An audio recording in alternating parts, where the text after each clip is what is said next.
আরেকটি রূপ হচ্ছে যে ধৈর্য ধারণ না করা। আমি গত সপ্তাহে বলেছিলাম কি রাগ সম্বন্ধে, তাই না? রাগ কন্ট্রোল সম্বন্ধে বলেছিলাম। এটি কিন্তু অর্জন করা খুব একটা কঠিন, খুব কঠিন, কিন্তু যদি আমরা অর্জন করতে পারি পরকালে তো আমাদের জন্য সফলতা আছেই। দুনিয়া তো সফলতার অভাব নাই, দুনিয়াতে সফলতার অভাব নাই। দেখবেন যে যাদের ধৈর্য কম এরা অনেক কিছু হারাই যাবে, অনেক ক্ষতি জীবনে করে দেবে যাদের ধৈর্য কম। কিন্তু যাদের ধৈর্য বেশি এরা অনেক কিছু অর্জন করতে পারে, অনেক বিপদ মুসিবত থেকে সে বাঁচতে পারে, অনেক ধরনের অ্যাক্সিডেন্ট থেকে সে বাঁচতে পারে। মানে কিরকম? আপনি দেখবেন যে যে সমস্ত ঘরে স্বামী স্ত্রীর মধ্যে, বাবা ছেলের মধ্যে কলহ চলতে থাকে, ঝগড়া কাছাকাছি চলতে থাকে, আপনি লক্ষ্য করে দেখবেন যে ওই সংসারের মানুষের সহ্য ধৈর্য কম, ধৈর্য কম। ধৈর্য যত কম হবে সেই সংসারে তত অশান্তি বেশি হবে, ঝগড়া বেশি হবে। আর ধৈর্য যদি বেশি থাকে সেই সংসারে কি হবে? ঝগড়া তত কম হবে, শান্তি তত বেশি হবে। ধৈর্য ধারণ করার যে গুণ, এটা আমাদের অর্জন করতে হবে। আমরা যে ধৈর্যকে কন্ট্রোল করতে পারি, আপনি দেখবেন যে আপনাকে কেউ কিছু বলছে, আপনি তৎক্ষণাৎ যদি প্রতিশোধ দেন, আপনি দেখবেন যে অনেকটা হিতে বিপরীত হয়ে যেতে পারে। আপনি পরবর্তীতে দেখবেন যে আপনাকে মানুষের মন্দ বলবে বা হিতে অনেক ধরনের বিপরীত হতে পারে। কিন্তু আপনি যদি একটু কন্ট্রোল করেন যে আমি একটু ধৈর্য ধরি, আজকে না কালকে আমি এই ব্যাপারটা নিয়ে আমি একটু দেখবো, আমি একটু বুঝবো, তাহলে দেখবেন যে কালকে আপনার রাগ অর্ধেক নেমে এসেছে। আপনি আর একটু যদি দেরি করতে পারবেন, দেখবেন যে আর একটু নেমে এসেছে। আর যদি ধৈর্য ধরতে পারে, আল্লাহ পাক বলেন যে ধৈর্য ধারণ করবে, আল্লাহ পাক বলেন যে আমি সেই বান্দার সাথে আছি। সুবহানাল্লাহ, ইন্নাল্লাহা মাআস সাবিরিন। নিশ্চয় আল্লাহ তাআলা সাবিরিনদের, অর্থাৎ যারা সবর করে, আল্লাহ তাদের সাথেই রয়েছে। আল্লাহ তো তার সাথে থাকবে, যে ধৈর্য ধারণ করবে তার সাথে আল্লাহ তাআলা থাকবেন। রাহা ইউওয়াফাস সাবিরুনা আজরাহুম বিগাইরি হিসাব। যত আমল আছে, যত ইবাদত আছে, আল্লাহ তাআলা প্রত্যেক ইবাদতের বিনিময় তিনি গুণে গুণে দিবেন। যেই আমল করলেন, যেই পরিমাণ নেকি পাওয়ার কথা, যেই পরিমাণ প্রতিদান পাওয়ার কথা, সেই পরিমাণ নেকি, সেই পরিমাণ আজর আল্লাহ তাআলা প্রত্যেকটা আমলের বিনিময় দিবেন। কিন্তু আল্লাহ তাআলা বলেন, ইন্নাল্লাহা ইউওয়াফাস সাবিরুনা আজরাহুম বিগাইরি হিসাব। কিন্তু যারা ধৈর্য ধারণ করবে, সবর ইখতিয়ার করবে, আল্লাহ তাআলা তাকে এমন ভাবে নেকি দিবেন, এমন প্রতিদান করবেন, এমন প্রতিদান দিবেন যা সে কল্পনাও করতে পারবে না। সুবহানাল্লাহ, মানে অগণিত, অসংখ্য, কত দিবেন আল্লাহ পাকই ভালো জানেন। এটা কোনো গণনা নাই, এটা কোনো মাপ নাই। মেপে দিবেন না, গণনা করে দিবেন না, গোনা ছাড়া মাপ ছাড়া আল্লাহ দিবেন, আল্লাহর মতো করে দিবেন। আল্লাহর মতো করে, বুঝছেন তো? আল্লাহর মতো করে দিলে তো অল্প না। আর আল্লাহ যেখানে বলছেন যে বিগাইরি হিসাব, মানে কোনো হিসাব নাই, হিসাব ছাড়া আল্লাহর মতো করে দিবেন। এজন্য আমরা এই সবর, ধৈর্য ধারণ করার ক্ষমতা, এই সবর আমাদেরকে শিখতে হবে। এই সবর করার, ইখতিয়ার করার গুণ আল্লাহ আমাদের মধ্যে দিয়েছেন। আমরা ইচ্ছে করলে পারবো, আমরা ইচ্ছে করলে পারবো, কিন্তু অন্যান্য প্রাণী ইচ্ছে করলে তারা পারবে না। আল্লাহ আমাদেরকে দিয়েছেন ধৈর্য ধারণ করার ক্ষমতা। এই যদি আমরা কষ্ট করে ধৈর্য ধারণ করতে পারি, তাহলে আল্লাহ আমাদের জন্য এরকম পুরস্কার দিবেন যেটা আমরা কল্পনাও করতে পারবো না। এজন্য আল্লাহ তাআলা বলছেন, ইয়া আইয়ুহাল্লাযীনা আমানুস্তাঈনু বিস-সাবরি ওয়াস-সালাহ। তোমরা আমার কাছে সাহায্য চাও নামাজের মাধ্যমে এবং ধৈর্যের মাধ্যমে। ধৈর্য এবং নামাজের মাধ্যমে কি করো? আমার কাছে সাহায্য চাও, আল্লাহ শিখিয়ে দিয়েছে। আমাদের মধ্যে অনেকে আমরা এরকম মনে করি যে উনি তো ভালো নামাজ রোজা করে, কিন্তু ওনার বালা মুসিবত কেন? উনি তো আলেম মানুষ, তো ওনার বালা মুসিবত কেন? একটা কথা জেনে রাখেন, যার ইমান যত বড় হবে, যে যত উঁচু দরজার ইমানদার হবে, তার উপরে বালা মুসিবত তত বেশি আসবে। অর্থাৎ নবীদের উপরে যে বিপদ এসেছে, যে বালা মুসিবত এসেছে, যে বিপদ এসেছে, যে বিপদের ধৈর্য ধারণ তাদেরকে করতে হয়েছে, এটা সাধারণ মানুষের উপরে আসেনি। তারপর যাদের উপরে বিপদ এসেছে, তার পরবর্তী যারা, তাদের উপরে সেই বিপদ আসেনি। অর্থাৎ যে যত স্তর উপরে থাকবে, তার উপরে বিপদ আল্লাহ তাআলা তত বেশি দিয়েছেন। নবীদের উপরে যে বিপদ এসেছে, সেই বিপদ কি আমাদের উপরে এসেছে? আমাদের উপর কি আসে নাই? অনেক নবীদেরকে আল্লাহ নিঃসন্তানী করে রাখছেন, সন্তানদের নেই, ঠিক না? অনেক নবীদের, একাধিক নবীদেরকে, একজন দুইজন নয়, 2-3 জন নবীদেরকে কোরআনের মধ্যেই তো দেখা যায় যে তাদেরকে সন্তানও দেন নেই। তো মানুষেরা বলতে পারেন সে আল্লাহ নবী, তাহলে সে তার সন্তান নাই কেন? কিন্তু সেও বিপদে ধৈর্য হারানো নেই, তার তো সন্তান নাই। তিনি কার কাছে চেয়েছেন? আল্লাহর কাছে চেয়েছেন। আমাদের যদি কারো সন্তান না থাকে, আমরা চাবো কার কাছে? আল্লাহর কাছে। নবীরা যার কাছে চেয়েছেন, আমরাও চাবো তার কাছে।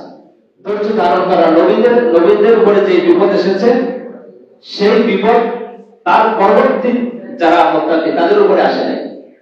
তাদের উপরে যারা এসেছে, তার পরবর্তী দরজার ঈমানদার যারা, তাদের উপরে আসে নাই। এই জন্য যারা যত উপরে ঈমানদার, তাদের উপরে তত বেশি বিপদ এসেছে। আল্লাহ তাআলা কি করেন? বিপদ দিয়ে সেই বান্দাদেরকে পরীক্ষা করেন। আমরা তো সামান্য একটু বিপদে কি করি? ভেঙে পড়ে যাই। আপনি যদি বিপদে ভেঙে না পড়েন, একটু শক্ত হয়ে দাঁড়ান, সবর যদি আমরা করতে পারি, আপনি দেখবেন যে আল্লাহর সাহায্য আপনার উপরে চলে এসেছে এমন ভাবে যেটা আপনি কল্পনাও করতে পারবেন না। আর যদি ভেঙে পড়েন, তাড়াহুড়া করে দেন, তাহলে দেখবেন যে আপনি কোনো দিক বিদিক পাবেন না, আপনি কোনো সুরাহা পাবেন না, কোনো ইসের পথ আপনি খুঁজে পাবেন না। আমাদের রোড ঘাটে যত অ্যাক্সিডেন্ট হয়, আপনি দেখবেন যে অধিকাংশ অ্যাক্সিডেন্ট কিন্তু অধৈর্যের কারণে। কে কার আগে যেতে পারে? অধৈর্যের কারণে। যতগুলি রোড অ্যাক্সিডেন্ট হয়, আপনি দেখবেন যে অধিকাংশ যুবক, 40-এর পরে যাদের বয়স, এই ধরনের মানুষ অ্যাক্সিডেন্ট হয়, এটা খুব কম শোনা যায়, খুব কম। কিন্তু 20, 25, 30 এই বয়সে বেশি অ্যাক্সিডেন্ট করে। ধৈর্য হারা হয়ে তারা কি করে চলে, একজনের আগে কিভাবে চলতে পারে। এই জন্য আমরা যদি ধৈর্য ধারণ করতে পারি, তাহলে দেখবো যে আমরা অনেক সফলতা অর্জন করতে পারবো। এই জন্য এই ধৈর্য আমাদেরকে ধরতে হবে, ধৈর্য আমাদেরকে শিখতে হবে। ধৈর্য ধারণ করার ক্ষমতা তো আল্লাহ দিয়েছেন, কিন্তু একটু মুজাহাদা করলে পরে আমরা ধৈর্য ধরতে পারবো। তো নবীদের উপরে অনেক ধরনের বিপদ দিয়েছিলেন। আমাদের নবী করিম সাল্লাল্লাহু আলাইহি ওয়াসাল্লাম এবং সাহাবীদেরকে ওই জেলখানার মধ্যে বন্দী করছিলেন না, প্রায় 3 বছর। শিয়াবে আবি তালেব পড়ে 2 চতুর্দিকে পাহাড়, সেখানে। এবং সাধারণ কয়েদিদের যাদেরকে জেলখানায় রাখা হয়, খাবার দাবার, পানীয় ইত্যাদি প্রয়োজনে সবকিছু তাদেরকে দেওয়া হয়।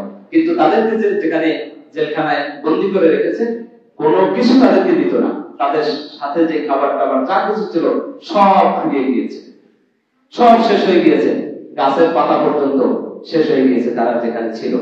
এবং এমন মরুভূমিতে রেখেছিল যেখানে সাধারণত পশুতে যে খাবারগুলি খায় সেই ধরনের গাছও জন্মায় না, এরকম জায়গায় রেখেছিল। কিন্তু সাহাবায়ে কেরাম যারা ছিলেন, নতুন মুসলমান যারা হয়েছিলেন, তারা তো ধৈর্য হারা হননি। তারা তো এই কথা বলেননি যে যদি আজকে মুসলমান না হতাম তাহলে কত আরামায়েশে থাকতাম।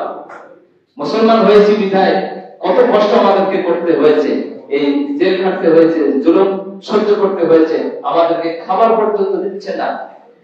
এবং ছোট ছোট শিশুরা তারা মায়ের বুকে দুধও পাচ্ছে না, এরকম ভাবে মায়ের দুধের বুকে দুধ নেই, এরকম পর্যায়ে চলে গিয়েছে। কিন্তু এই পরিস্থিতিতেও তারা কি করছেন? ধৈর্য ধারণ করেছে। সবর করেছেন। আমাদের সমাজে অনেক মানুষদেরকে দেখা যায়, এখানে না মানে আমাদের দেশে, যে একটু অবমাননায় পড়েছে। এমনও দেখা যাচ্ছে যে এই মুসলমান ছেলে খ্রিস্টান পর্যন্ত হয়ে যাচ্ছে, এরকম খবর আপনারা শোনেন না? শুধুমাত্র অর্থের লোভে, না কেউ থাকতে হচ্ছে না, কিছুটা অবমাননা এবং অর্থের লোভে ইসলাম পর্যন্ত ছেড়ে দিয়ে খ্রিস্টান পর্যন্ত হয়ে যাচ্ছে, নাউজুবিল্লাহ। এবং তারা মুহাম্মদ সাল্লাল্লাহু আলাইহি ওয়াসাল্লামের সাহাবী যারা ছিলেন তারা কত কষ্ট করেছেন এবং প্রথম মুসলমান হয়েছে। আল্লাহ তোমাদেরকে এমন সাহায্য দিবেন, তোমরা যে দেশের মধ্যে তোমরা কয়েকখানার মধ্যে আছো, জেলখানার মধ্যে আছো, তোমরা আরেকটু ধৈর্য ধারণ করো, আল্লাহ তোমাদেরকে এই ধৈর্য ধারণ করার ফলে এই দেশের রাজত্ব একদিন তোমাদের হাতে দিয়ে দেবে। সুবহানাল্লাহ। ধৈর্য ধরার কারণে আল্লাহ তাআলা মক্কার রাজত্ব মুসলমানদের হাতে দিয়ে দেন নাই, মুসলমানদের হাতে দিয়ে দিয়েছে। ইউসুফ নবীকে যখন কুয়ার মধ্যে ফেলানো হয় তখন তিনি চিৎকার দিতেছিলেন। আল্লাহ তাআলা বললেন যে একটু শব্দ করবে না, একটু শব্দ যদি করো নবুয়তের কথা থেকে তোমার নামটা কেটে দেব। ইউসুফ আলাইহিস সালাম একটু শব্দ পর্যন্ত করেননি, তিনি ধৈর্য ধারণ করেছিলেন। তার ভাইরা কত অত্যাচার তার উপরে করেছিল, আল্লাহ তাআলা তাকে এই ধৈর্যের বিনিময়ে তাকে মিশরের প্রেসিডেন্ট বানিয়ে দিলেন। সুবহানাল্লাহ।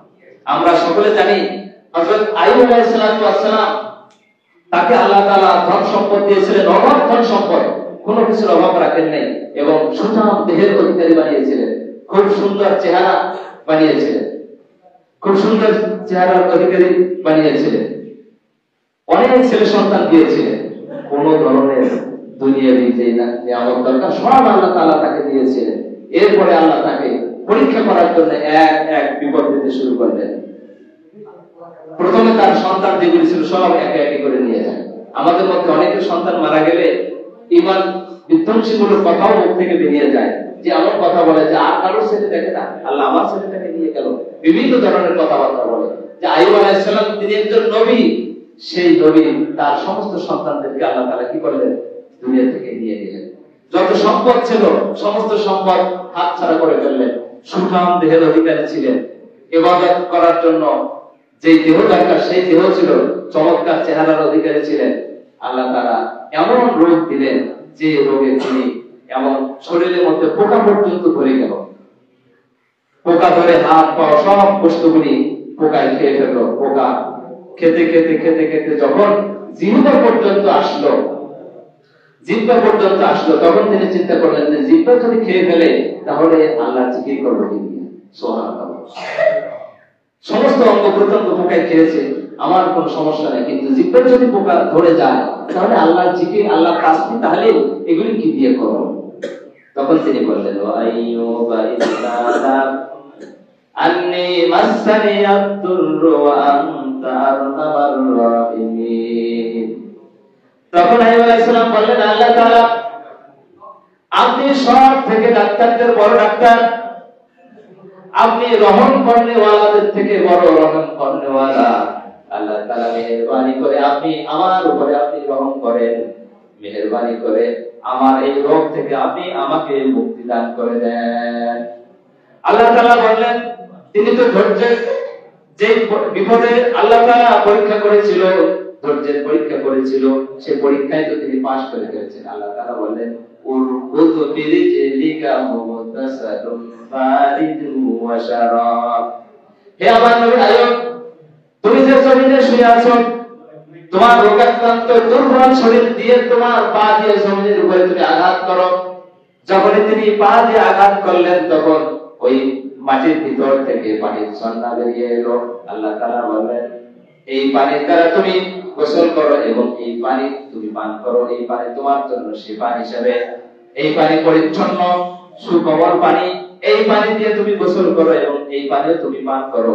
এই পানি দিয়ে যখন গোসল করলেন, এই পানি যখন পান করলেন, আল্লাহ তাআলা তাকে ওই বিগত জীবনে যে সুন্দর সুঠাম দেহের অধিকারী বানিয়েছিলেন, যে সুন্দর চেহারা আকৃতি ছিল, আল্লাহ তাআলা আবার সেই রকম চেহারা সুরত দিয়ে সেই রকম সুঠাম দেহ দিয়ে আবার আল্লাহ তাকে ফিরিয়ে দিলেন। সুবহানাল্লাহ। কোরআনুল কারীমের মধ্যে একটা দুইটা আয়াত নয়, আল্লাহ তাআলা এই সবরের আয়াত, ধৈর্যের আয়াত এনেছেন 90টার মতো। কয়টা? 90টার মতো। এটার গুরুত্ব এত, আল্লাহ তাআলা 90টার মতো আয়াত এনেছেন এই ধৈর্য সম্বন্ধে। আল্লাহ তাআলা আমাদের সকলকে এই ধৈর্যের মতো গুণ আমাদেরকে অবলম্বন করার তৌফিক সকলকে দান করুন। আমিন।